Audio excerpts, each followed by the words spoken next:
Hi everyone, it's Kim. Welcome back to my channel, and if you're new to my channel, welcome. So today we're going to be making vanilla almond granola. And this is a recipe I've made, I don't know, 4, 5, 6 times, and it makes so much you don't have to make it too often. And I haven't been eating a whole lot of yogurt lately, so I thought what I would do is I would whip up a batch of my granola so that when I go to the store this week, I can grab some vanilla yogurt and be able to enjoy it with a little bit of extra goodness on top. So I'm going to turn you around. I'm going to give you the recipe, and the recipe that I'm making makes 40 servings, and it will come out to 1 SmartPoint for 1/8 of a cup. So let's turn you around and I'll show you how I make it. The ingredients that we're going to need is we're going to need a 1/2 cup of sugar-free pancake syrup, a 1/2 cup of sliced almonds, 3 cups of old-fashioned oats. We're going to need 1 tablespoon of Splenda brown sugar, a 1/2 teaspoon of cinnamon, 1 teaspoon of vanilla extract, 1/8 of a cup of coconut oil, and a 1/4 teaspoon of salt. And if you guys notice, I put my measuring tools in front of each one so it'd be easier for me to tell you what the ingredients were. So what I'll do is I'll also put the ingredients in the comments. And if you aren't sure, I've had a couple of these questions come up. When I say I'm going to put something in the description box or in the comments, if you are looking at the video on your screen right now, in the lower right hand corner, you're going to see a little arrow button. It's just like a little tiny button. If you press that, it's going to open up a description box, and that's where you're going to find most of the details. If I tell you there's a link below or the recipe below, that's where you're always going to find it. So I just thought I would mention that today, and I'll try to continue to mention that, several times throughout the next few videos so that maybe we'll all learn something new here, because like I said, I get asked that question all the time. So hopefully that helps. All right, so let's go ahead, and what we're going to do is we're going to need 2 bowls.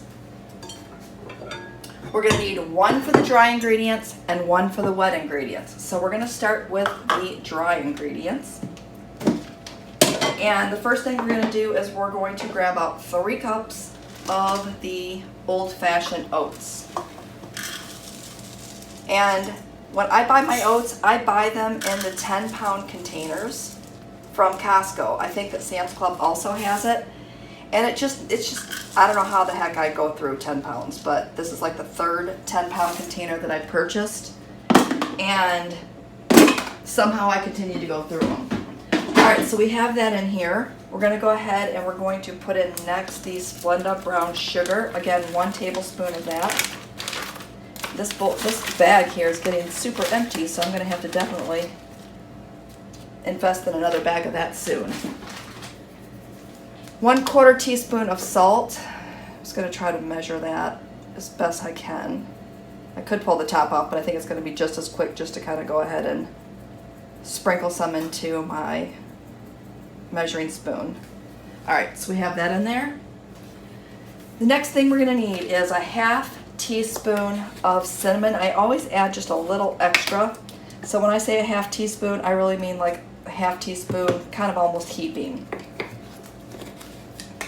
All right, so we have that in there. Now what I'm going to do is I'm going to push this off to the side because of the fact that I have sliced almonds and I want to get those to run all the way through the granola. I don't know why I'm having a hard time saying granola today. So I'm going to grab my handy dandy cutting mat. Holy moly, I'm going to have a hard time with this video today. All right, so a 1/2 cup of these.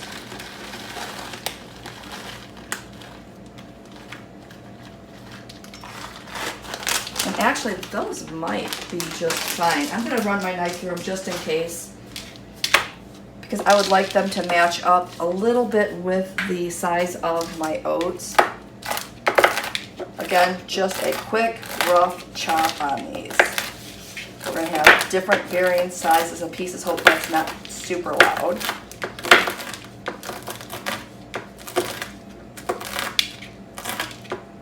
I'm going to be finding almonds on my counters and on my floors for the next couple of days. All right, so that's good with that. Like I said, just kind of giving it a little bit more of a rough chop. All right, so those are in there.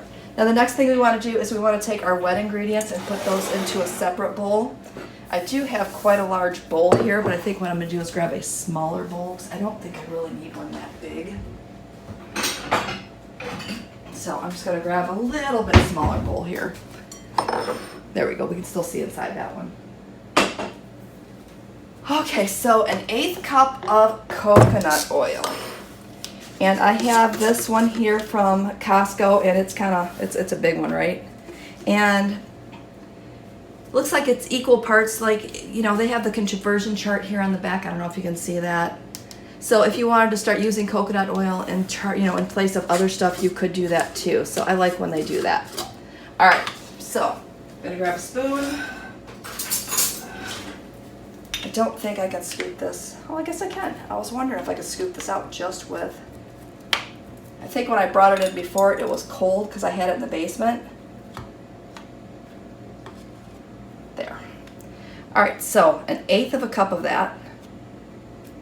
So anyway, what I was trying to say is the last one I used this the last time I had it in the basement.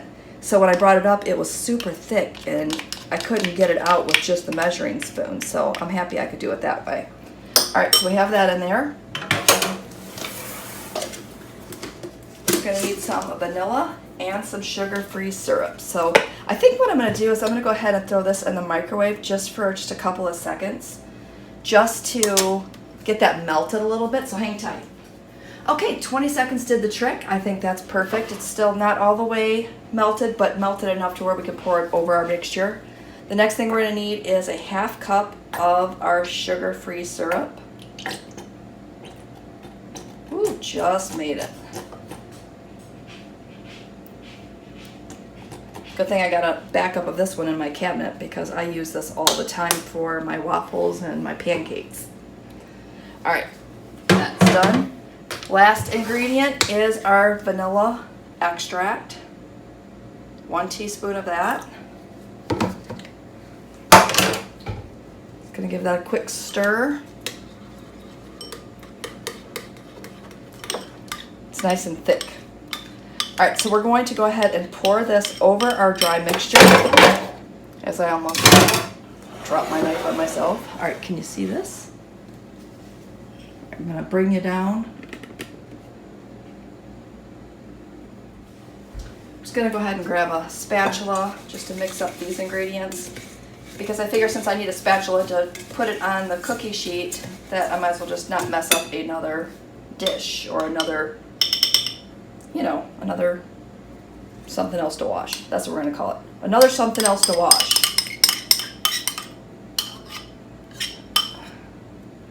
All right, so that looks good. I'm gonna reach in front of the camera there. Make sure that I get all that out. All right.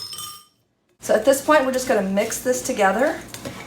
Make sure all those wet ingredients are incorporated with the dry.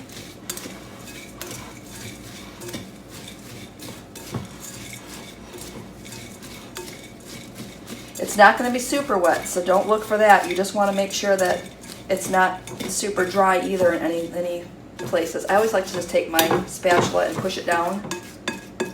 It's funny, I do the same thing when I'm mixing up my coleslaw. I press it down and just to make sure it's incorporated. All right, so that looks good and it smells phenomenal. That coconut oil, oh, it smells so good. All right, so we've got that together. I'm gonna go ahead and grab my cookie sheet. My cookie sheets are well loved. You can tell they definitely get used. And I'm going to spray that with just some canola oil cooking spray.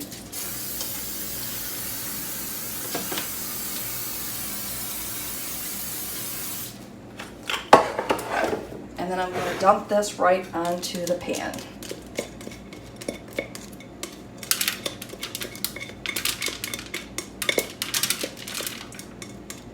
I'm telling you, it smells so good. And when you bake this, so that's our next step. We're going to bake this in the oven for 20 minutes at 325 degrees.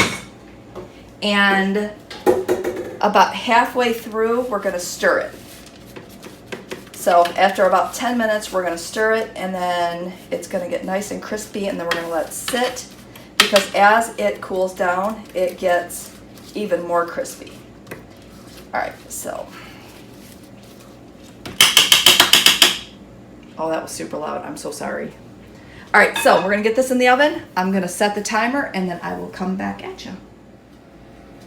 Okay, we're gonna pull it out now. It's been 10 minutes, and we're gonna give it a quick little stir. Can you get a good look at that? It looks like you can. So it's still wet, and it's gonna feel wet the first time you stir it. And again, when it starts to crunch up really good, that's when it's kind of cooling down and starting to dry. So we just don't want it super clumpy, because we want to be able to break this up. So we're just gonna go ahead and spread this back out again, and then get it right back into the oven for another 10 minutes. All right, that looks good. All right, let's get it back in, and then I will come back. Alexa, set timer, 10 minutes. 10 minutes, starting now. And here we go. Okay, it's been 10 minutes. We're gonna go ahead and shut off our oven. I started to say stove, but no, we're actually using the oven part of the stove. And we're gonna go ahead and pull this out. And I'm telling you right now, between the coconut oil, the pancake syrup, and the vanilla, it smells phenomenal in my kitchen right now. So we're gonna go ahead and, again, just give this a quick little stir. And the trick is about every 5 minutes to go ahead and give this another stir, because you don't want it clumping up on you, because again, you just want to be able to get the 1/8 cup serving size out of this. Now, every time I've made this, sometimes it comes out to be exactly 5 cups, sometimes it's a little bit shy of 5 cups. But again, as long as you're only using that 1/8 of a cup serving, you should be okay, and it should come out to 1 SmartPoint. And I actually put this into my recipe builder, so I'll put a screenshot of my recipe builder here so you can see how it's calculated.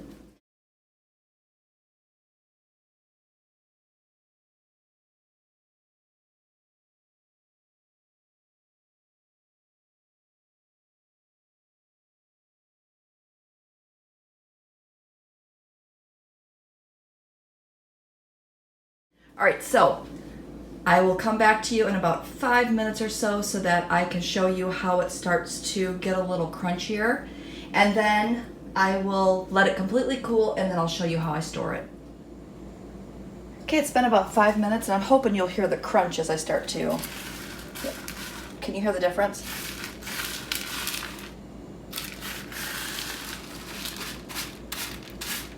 So you can see it's starting to crisp up. So we're just gonna go ahead and give this a quick little stir. And this is when it starts sticking a little bit, so you just have to make sure you get it from all corners. And then we're gonna go ahead and let that completely cool. So as soon as this is done cooling, I'll come back to you, and I, again, will show you how I store this to make sure that it stays nice and crunchy to be able to use it. And honestly, what I do is I take this to my daughter-in-law, and she takes half the batch because she absolutely loves it, and my grandsons love it.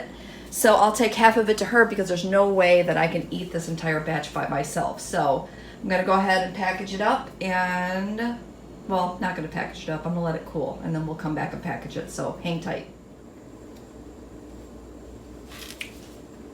Our granola's completely cooled, so what I'm gonna do is I'm gonna put this into a bowl, because I've tried to pour it from the cookie sheet into my containers before, and I've made a mess, and I've wasted half of it, so you don't want to do that. Learn from Kim's mistakes, do not do that. All right. So we're gonna go ahead and put this into our bowl, and as I'm doing that, I want you guys to jump down to the comments and put granola in the comments if you are excited to try this recipe. All right, I'm gonna take total concentration here, see if I can not spill any of this. No guarantees. So far, so good. What do you guys think? Think I can make it? I'm not so sure. Oh, nope. Fail. Close though, just a couple kernels. Couple oats. All right, so got that in there. All right.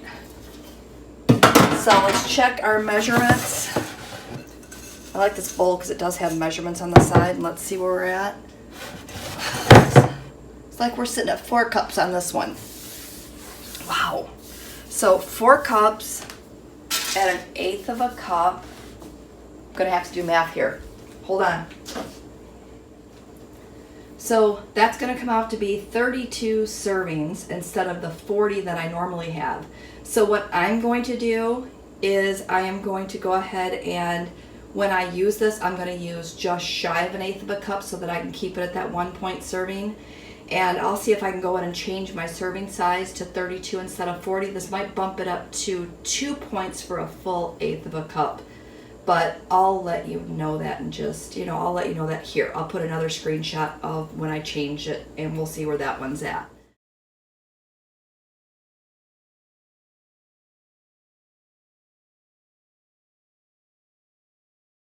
Sometimes I get 4, sometimes I get 5, sometimes it's somewhere in the middle. I don't know, sometimes it puffs up and it gives me more, so it's just a weird, it's just weird measurements. But enough of that, let's go ahead and get our containers out here and put it in here. So, you guys know I'm a fan of the mason jars. And I have my canning funnel here, and it always makes it easier to get things inside your jars that way. And you want to keep these in an airtight container. I also have a smaller one here, so what I'm going to do is I'm going to go ahead and fill the smaller one first. I didn't think this. I put you on the other side so I wouldn't get my arm in the way, so let's see if I can do it this way. So I have the smaller container here because that's the one I'm going to continually open. And then I'll just pop the rest into the bigger container just for now.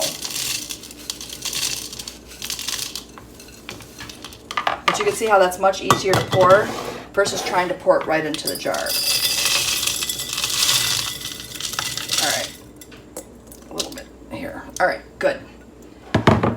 So I'm going to go ahead and pop lids on those, and then I will go ahead and enjoy this throughout the next week or so. It will store for a couple of weeks.